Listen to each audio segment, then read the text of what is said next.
Bonjour à tous, bienvenue sur la chaîne Itoro Raime 300. Aujourd'hui, je vais vous parler de la conscience des Blancs.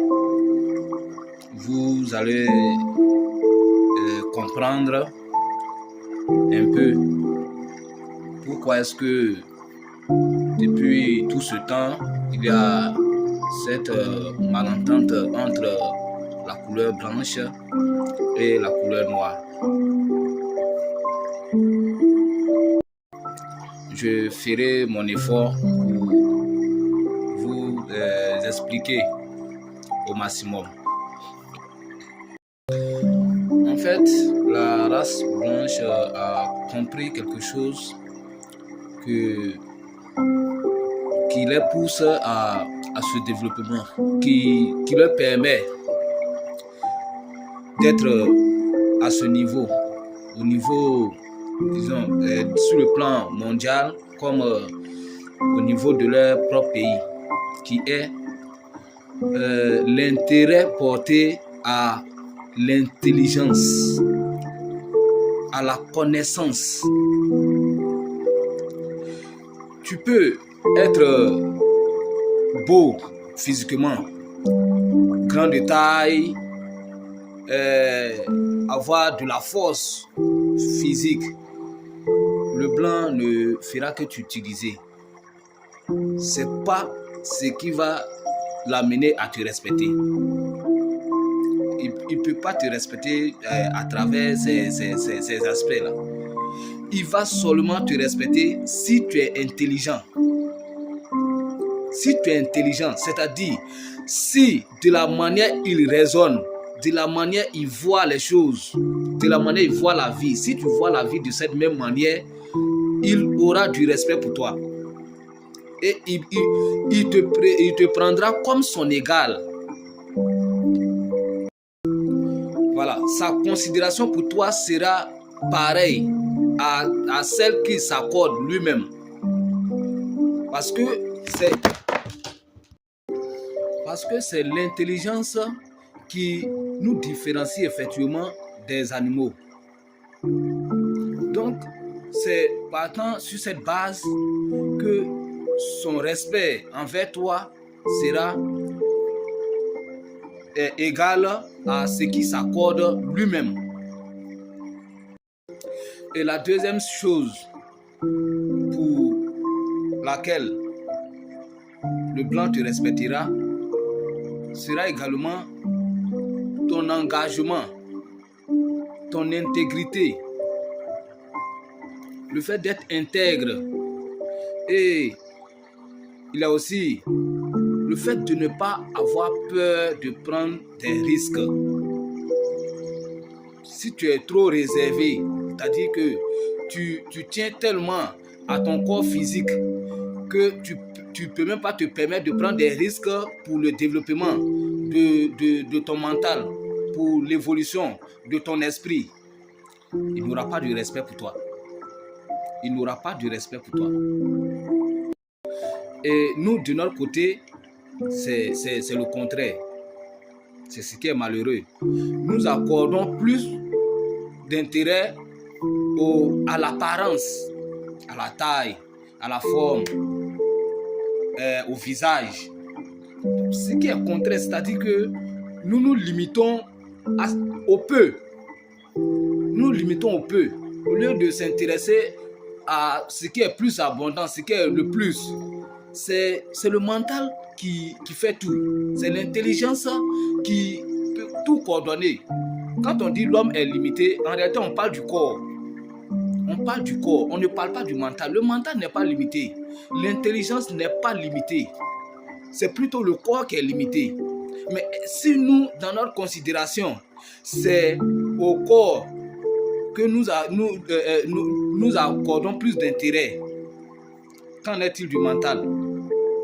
C'est ce qui fait de nous des personnes limitées, des peuples qui n'arrivent pas à sortir de la marge. Parce que nous accordons notre intérêt à ce qui est peu, au lieu d'accorder l'intérêt à ce qui est plus, ce qui va au-delà, ce qui n'a pas de limite. La conscience n'a pas de limite. C'est en cette dernière-là que nous avons Dieu, tout ce que nous pouvons. Et également, c'est en cette dernière-là que nous avons toute la population. Quand un être humain est assis, seul, tout le monde entier est avec lui, juste dans sa conscience. Tout le monde entier est avec lui. Et c'est parce que c'est la partie la plus importante. Et c'est à cette partie-là que eux, ils accordent plus d'intérêt. Voilà. Comprenez un peu pourquoi est-ce que la considération entre nous n'est pas équitable, ou du moins n'est pas égale. Parce que lorsqu'ils se sont rendus compte que c'est le physique, c'est juste le matériel, tout de suite qui nous intéresse, l'apparence qui nous intéresse, et que eux, c'est plutôt le demain, le après-demain, et le monde dans son ensemble, comment faire pour que les choses changent, qui eux les intéressent, notre respect a diminué subitement. Je suis sûr que c'est ce même cas-là qui les a amenés à, disons, arriver chez nous là-bas et s'emparer de ce qu'ils veulent, ou encore nous contrôler comme ils veulent. On pouvait voir deux blancs à la tête de sang noir, parce que c'est juste l'apparence qui nous intéresse. Et ce qui est vraiment dommage, l'apparence ne vaut rien. C'est l'esprit, le mental, l'intellect qui vaut tout. Je vous donne une anecdote sur un comportement que les Blancs trouveront sûrement de comportement animal. Si un directeur de CAFOP qui reçoit la bourse de ses étudiants, la bourse qu'il est censé mettre à la disposition de ses dits étudiantes et étudiants pour leur donner une bonne condition d'études, afin que ces derniers soient bien formés, soient bien disposés à recevoir la formation qu'ils vont par la suite aller donner à la génération suivante. Oui, parce que tout passe par l'éducation. Et c'est eux, les enseignants, ceux qui seront formés au CAFOP, qui sont à la base de cette éducation qui va monter. Mais si ces derniers-là, au lieu de leur donner ce qui leur revient de droit, pour qu'ils puissent être dans de bonnes conditions d'études, pour apprendre normalement, pour pouvoir bien enseigner la génération suivante, ce dernier investit ses sommes, ou du moins place ses sommes dans une banque pour avoir plus d'intérêt. Ce dernier, aux yeux des Blancs, c'est un animal. C'est un animal. Il ne peut pas avoir leur respect. Il ne peut pas. C'est impossible. Aucun respect ne lui sera accordé parce qu'il ne se respecte pas lui-même. Et dans la mentalité sexuelle, dans la conscience sexuelle, c'est un peu l'agissement que nous avons. La frustration des Blancs aujourd'hui est comparable à cette petite anecdote aussi que je vais donner. Lorsque nous étions au primaire, dans le cas du primaire, nous faisons des opérations sur des ardoises. Et l'enseignant donne une première opération à laquelle tout le monde répond sur l'ardoise. Les autres effacent leur ardoise. L'enseignant donne d'autres opérations après. Mais toi, pour les autres opérations qui viennent, c'est toujours le même résultat de la première opération que tu présentes. Comment est-ce que l'enseignant et tes autres camarades vont te considérer. Donc, ça va dans le même sens. Tu es en retard par rapport aux autres. Parce que tu ne veux pas forcer, tu ne veux pas voir le plus important. Tu te limites à l'apparence. Aujourd'hui, après tous nos analyses, quel est le nom de la religion qui est née en Afrique et qui a été propagée dans le monde entier? Il n'y en a pas. Parce que nous sommes beaucoup vaniteux. Et c'est quelqu'un aussi qui accorde plus d'intérêt à l'apparence, il est vaniteux. Voilà. Si l'esprit ne t'intéresse pas et que c'est seulement l'apparence, c'est une preuve de vanité. Raison pour laquelle les religions étaient importées chez nous. Ces derniers-là, eux, ils sont allés chercher ces religions-là, là où ça a commencé, au Moyen-Orient. Et ils ont appliqué leurs propres règles au jeu. Leurs propres règles.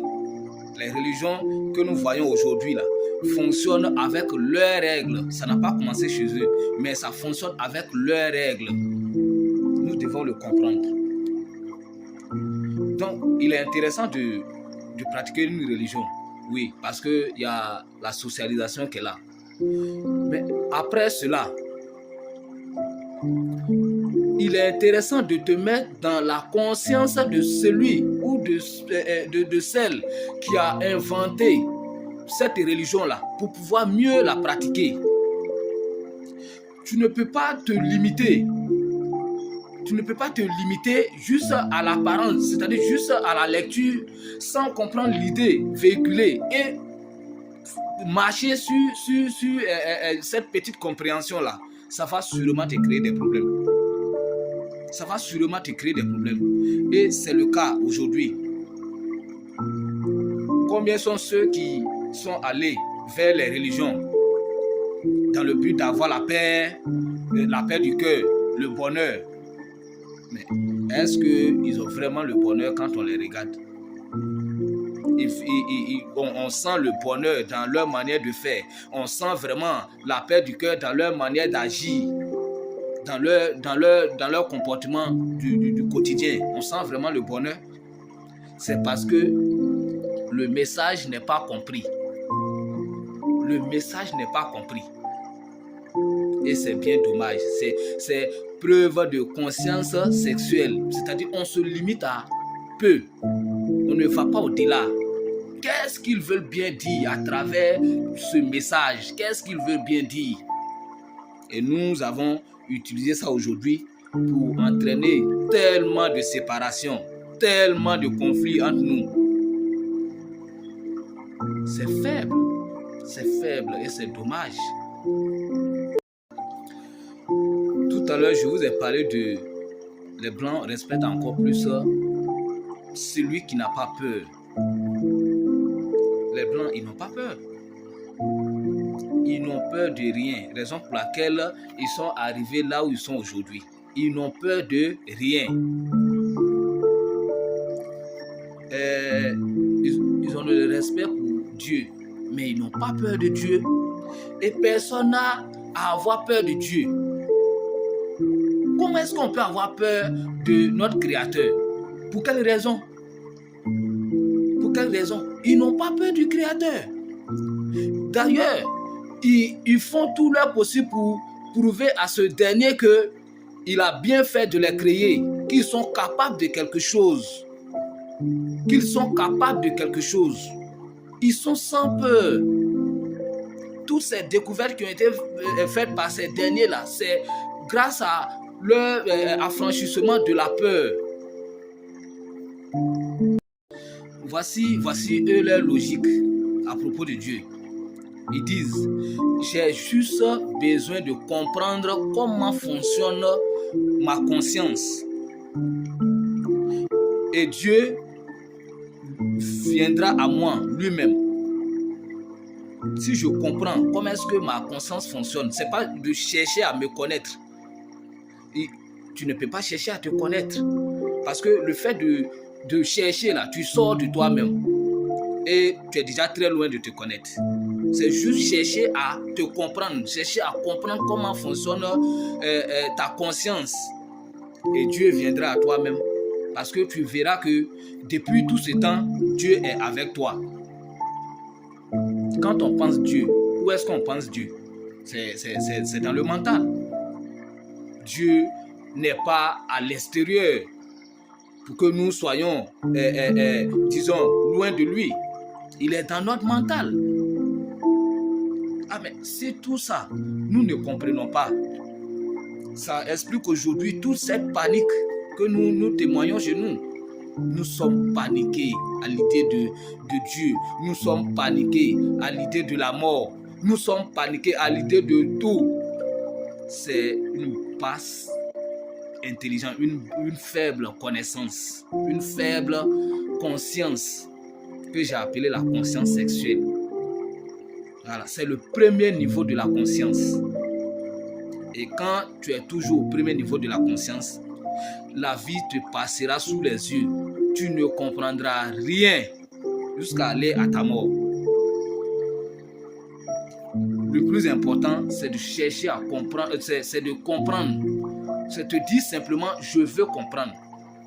Parce qu'une recherche, ça te fait sortir de toi-même. C'est juste te dire, je veux comprendre. Et au fur et à mesure, tu commenceras plutôt à comprendre la vie. Tu ne peux pas traverser cette vie de 0 ans jusqu'à 70 ans sans comprendre quelque chose, sans au moins te poser la question de toutes ces théories réchauffées qui t'ont été présentées depuis ta naissance. Cherche à comprendre quelque chose. C'est intéressant. Tu ne peux pas vivre sous, disons, des théories des personnes que tu n'as même pas connues. Et tu as les mêmes intelligences que ces derniers-là. Le même cerveau que ces derniers-là. Et que tu t'es jamais posé la question sur ce qu'eux t'ont présenté jusque-là. C'est faible. Et ils se sont posés des questions. Beaucoup de questions. Raison pour laquelle ils sont à ce niveau aujourd'hui. Ils se sont dégagés de la peur de poser des questions. Et c'est pour toute cette peur-là que nous n'arrivons pas à nous poser des questions. Parce qu'on se dit, même se poser des questions égale à, disons, rejeter Dieu. Se poser des questions égale à refuser Dieu, égale à affronter Dieu. Non, ce n'est pas le cas. Ce n'est pas pour ne rien Dieu nous a donné l'intelligence. Ce n'est pas pour ne rien qu'il nous a dotés d'intelligence. C'est juste pour nous différencier des animaux. Voilà. Et quand tu es différent des animaux, ça pose des questions. Ça se demande où je suis. Ça se demande qui je suis au juste. Ça se demande pourquoi est-ce que tout ce qui est autour de moi là, j'arrive à voir. Qu'est-ce que ça signifie tout ça? C'est à ces petites questions-là que ces derniers tentent à répondre jusque-là. Et toutes ces transformations sont arrivées dans ce monde.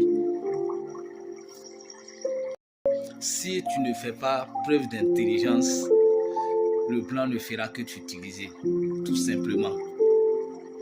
Voilà, parce que comme tu comptes sur ta force et que tu penses que seule la force peut tout résoudre, eux, ils ont cette capacité-là de te montrer à leur manière que la force ne peut rien sans l'intelligence. Et ils vont t'utiliser au maximum, te puiser au maximum. Et c'est le cas. C'est le cas chez nous. Et comme ils sont très rusés, ce qui est d'ailleurs normal parce que tout fait partie de la conscience, la ruse, les manipulations, tout fait partie de la conscience. Donc nous sommes dans un sprint, une course avec eux. Et au cours de cette course, nous savons tous que quand vous courez, tout le monde a besoin de boire de l'eau. Mais eux, ils ne vont pas boire de l'eau. C'est-à-dire ils n'interrompent pas leur course. Mais ils se permettent de nous dire, de nous montrer plutôt chaque couloir où il y a pause pour boire de l'eau. Et à chaque fois, nous partons boire pour revenir dans la course. Nous partons boire pour revenir dans la course. Alors, je vais parler de tous ces états ou ces mentalités que eux, ils nous communiquent en Afrique. Et nous, on se dit que c'est comme ça ils vivent. Ce n'est pas le cas. Ce n'est pas comme ça ils vivent. À travers la perversion, la pornographie, des comportements que nous voyons seulement que dans les films. Nous disons directement que c'est leur vie. Ce n'est pas leur vie. Ils sont bien rangés. Ils sont bien rangés. Ils sont dressés. Voilà. Si je peux me permettre le mot. Ils sont bien dressés. Donc c'est ce qu'on appelle la manipulation. Nous cédons à la manipulation. Nous nous comportons de manière sauvage. Et puisque nous faisons peu d'utilisation de notre intellect, donc c'est facile de nous manipuler. C'est facile de nous tendre vers le système animal. Il y a une grande différence entre être intelligent et être lettré. Et si tu ne connais pas cette différence-là, ça peut te coincer la vie. Être lettré, c'est savoir parler correctement la langue concernée. Ça peut être le français, l'anglais, l'espagnol. Savoir où est-ce que tu peux mettre les accords, savoir quand est-ce que tu dois faire des accords, des prépositions, des adjectifs, tous ces détails-là, un bon orthographe, tous ces détails-là. Mais être intellectuel, c'est utiliser au maximum ton intellect, ta conscience. Être intelligent. L'intelligence ici, c'est être capable de changer la situation, être capable de décanter la situation. Ce n'est pas quelqu'un qui connaît, disons, tous les mots du vocabulaire, ou du moins d'un gros dictionnaire qui est intellectuel. Ça n'a rien à voir. Un intellectuel qui ne peut même pas prendre des risques, ce n'est pas intellectuel ça, il est juste lettré. Ce n'est pas intellectuel ça. Un intellectuel qui préfère plutôt utiliser une somme destinée à, disons, l'avancée de son pays, à son propre compte. Ce n'est pas un intellectuel ça, il est juste peut-être lettré même. Il est loin d'être intellectuel. Donc, comprenons ici que il est juste temps de se réveiller de notre sommeil. Voilà. Les autres ont eu à passer cette étape-là. Mais pour eux a été plus vite. Voilà. Ils ont fait ça un peu plus rapidement. Et aujourd'hui, ils sont à ce niveau-là. Ok, donc merci de m'avoir écouté. Et il y a des intéressants sujets qui viendront bientôt, tels que comprendre la différence entre le bien et le mal et savoir sur quelle base ce monde fonctionne. Les deux grandes bases sur lesquelles le monde fonctionne. Ça sera les sujets prochains. Merci.